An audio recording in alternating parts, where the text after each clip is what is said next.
कोकणातला निकाल हा राजेश टोपेंचा पराभव नाहीये, तर 50 वर्षांपासून अस्तित्वात असलेल्या एका व्यवस्थेचा तो पराभव आहे, असं हिकमत उढाण यांचे कार्यकर्ते सांगतात. विरोधकच न तयार होऊ देणारी ही व्यवस्था समजून घेण्यासाठी थोडं इतिहासात जावं लागेल. इंदिरा काँग्रेस विरुद्ध समाजवादी काँग्रेसचा हा काळ होता. महाराष्ट्रातल्या अंबड मतदारसंघातून अण्णासाहेब उढाण या कट्टर काँग्रेसी विचारांच्या नेत्यांनी विजय मिळवला आणि 1967 ला अंबडचा पहिला आमदार होण्याचा मानही मिळवला. पण पुढे 1972 ची निवडणूक येता येता समीकरण बदलून गेली. अंकुशराव टोपे हे एक नवनेतृत्व मतदारसंघात तयार झालं, वरपर्यंत पोहोच मिळवली आणि अण्णासाहेब उढाण या कार्यकर्त्यांमध्ये दादा अशी ओळख असलेल्या अण्णासाहेबांचं 1972च्या निवडणुकीत तिकीटच कापलं. कार्यकर्त्यांमध्ये पसरलेला प्रचंड असंतोष शमवण्यासाठी अण्णासाहेबांनी अपक्ष उमेदवारी अर्ज भरला आणि अंकुशराव टोपेने टक्कर दिली. या चुरशीच्या लढतीत अण्णासाहेबांचा फक्त 550 मतांनी पराभव झाला. तेव्हापासून या मतदारसंघाला बाहेरच्या तालुक्यातला आमदार मिळण्याची जी परंपरा सुरू झाली ती कायमचीच. या पराभवानंतर मात्र टोपे विरुद्ध उढाण या दोन्ही कुटुंबाचा राजकीय संघर्ष वाढला. स्वर्गवासी अंकुशराव टोपे यांनी जिल्ह्यात स्वतःचं वजन असं वाढवलं की प्रत्येक स्थानिक स्वराज्य संस्था, मध्यवर्ती बँक, मार्केट कमिटी सगळीकडे टोपेंची सत्ता येऊ लागली. 1980 ला जेव्हा अण्णासाहेबांनी टोपेंच्या उसाच्या राजकारणाला शह देण्यासाठी रेणुका सहकारी साखर कारखान्याची पायाभरणी केली, त्यालाही टोपेंनी ब्रेक लावला. या कारखान्यासाठी आवश्यक असलेल्या कर्जाची हमी देण्यासाठी टोपेंच्या ताब्यात असलेल्या बँकेने नकार दिला आणि अण्णासाहेब यानंतर राजकारणातून पिछाडीवर गेले ते कायमचेच. शरद पवारांनी जेव्हा राष्ट्रवादीची स्थापना केली तेव्हा अण्णासाहेबांनी ही पवारांची साथ दिली. पण अंकुशराव टोपे यांनीही पवारांसोबत जाण्याचा निर्णय घेतल्यानंतर अण्णासाहेब पुन्हा स्वगृही म्हणजे काँग्रेसमध्ये परतले. जो कारखाना 80च्या दशकात टोपे कुटुंबाने होऊ दिला नव्हता, तोच कारखाना पुढे हिकमत उढाण यांनी एकनाथ शिंदे यांना आणून राजेश टोपे यांच्या नाकावर टिचून कसा सुरू केला त्याची स्टोरी ही मी तुम्हाला या व्हिडिओत सांगणार आहे.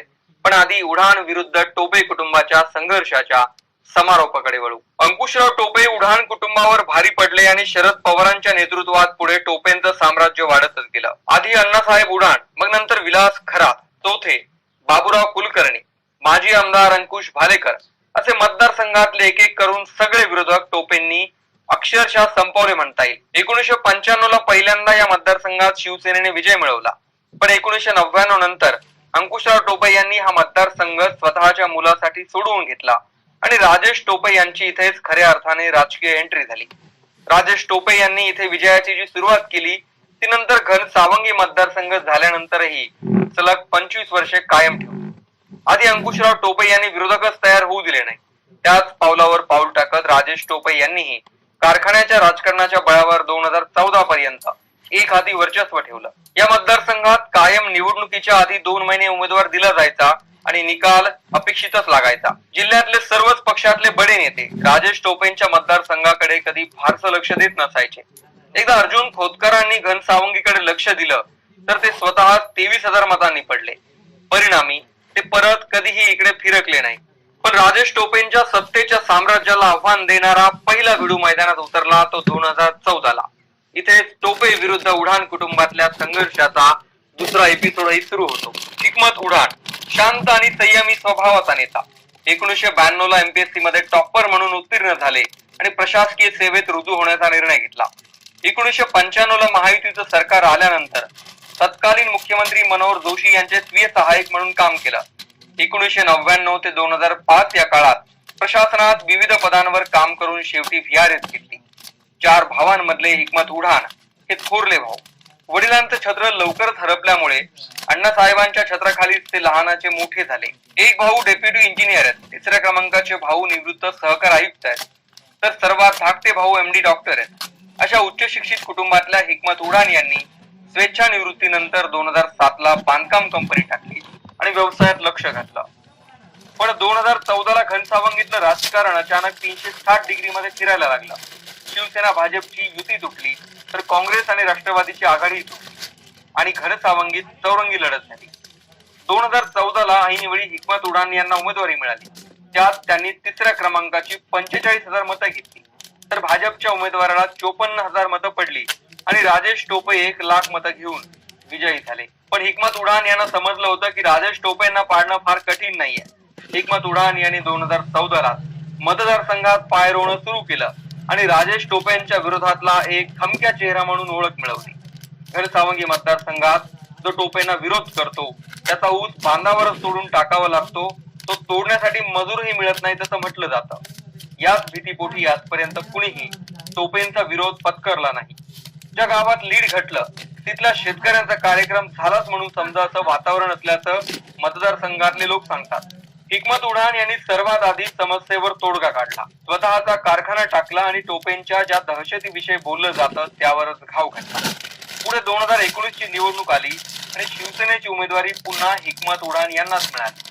या निकालात राजेश टोपे विजयी झाले, पण आकडे त्यांची झोप उडवणारे होते. घनसावंगी आणि जालना या 2 तालुक्यातून हिकमत उडान यांनी लीड घेतला. राजेश टोपेंना फक्त अंबड तालुक्याने सावरलं आणि ते 3,500 मतांच्या फरकाने विजयी. 2024 ची विधानसभा येता येता बऱ्याच घटना घडल्या. हिकमत उडान या आधी उद्धव ठाकरेंसोबत होते, पण ते कधीही महाविकास आघाडीच्या व्यासपीठावर गेले नाहीत. टोपेंना असणारा त्यांचा विरोध कायम होता. अखेर लोकसभेच्या निकालानंतर महाविकास आघाडीचं काम न केल्यामुळे अनेक उडान समर्थकांवर कारवाई झाली. परिणामी उडान शिवसेनेत गेले आणि त्यांना तिकीटही मिळालं. मराठा विरुद्ध ओबीसी वादाचा हॉटस्पॉट झालेल्या या मतदारसंघात एका मराठा नेत्याने आमदार होणं ही तारेवरची कसरत होती. पण या कसरतीतही हिकमत उडान यांनी दोन्ही समाजाला सोबत घेण्यात यश मिळवलं. घनसावंगी मतदारसंघात 10 वर्षात पहिल्यांदाच पंकजा मुंडे यांची सभा झाली आणि अंबड तालुका जो नेहमी टोपेंना पाठिंबा द्यायचा तिथला मतदारही टोपेंच्या विरोधात केला. निवडणुकीच्या आधी एकनाथ शिंदे यांना बोलवून जे काकांनी सहकारी कारखान्यासाठी जमीन घेतली होती तिथे 100 एकरात कारखान्याचं उद्घाटन केलं आणि दुसऱ्या कारखान्याची पायाभरणी सुरू केली. याने मतदारांमध्ये आणखी आत्मविश्वास आला. परिणामी या मतदारसंघातला निकाल फक्त बदललाच नाही तर 50 वर्षांपूर्वीच्या जिव्हारी लागणाऱ्या अपमानाचा बदलाही घेतला गेला. टोपे विरुद्ध उडान कुटुंबाच्या संघर्षाची ही स्टोरी तुम्ही ऐकली. तुमची मतं कमेंट मध्ये जरूर लिहा.